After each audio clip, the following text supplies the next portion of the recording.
Et donc, nous avons lancé ici une campagne de collecte de sang. J'en profite vraiment pour demander à tous les Congolais de donner son sang. Sincèrement, c'est une denrée très importante pour nos militaires, pour nos Wazalendo, pour nos populations civiles.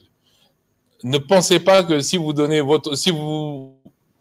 donnez pas, quelqu'un d'autre donnera. Non. Vous devez donner parce que c'est comme ça que nous allons nous-mêmes participer directement à la solution. Parce que quand vous donnez du sang, eh bien, vous permettez à un militaire de repartir au front. S'il était blessé léger, mais qu'il a eu besoin de transfusion, vous lui permettez de repartir au front. Vous permettez de le sauver et de permettre que d'autres personnes aussi soient prises en charge. Donc, nous avons lancé cette campagne de collecte de sang que vous avez vue, notamment au Palais du Peuple pour ceux qui sont ici, mais au centre de transfusion sanguine aussi qui est à Bandal, pour collecter au minimum 5000 poches de sang.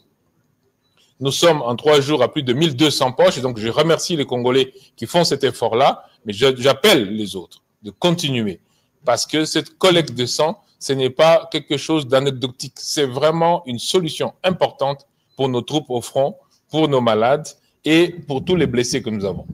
C'est un bel exemple de solidarité, justement, et donc hier, au cours du Conseil de ministres, le président de la République et la première ministre sont revenus spécifiquement sur les tâches que le gouvernement doit accomplir dans le cadre du message fait par le président de la République, que ce sur le volet humanitaire, ça concernait beaucoup des questions de santé, aussi sur le plan de la mobilisation de l'effort de guerre. Vous avez suivi qu'il y aura des coupes au niveau des revenus des institutions pour nous assurer que nous apportons l'appui nécessaire à nos forces armées, mais aussi aux patriotes VDP qui nous appuient.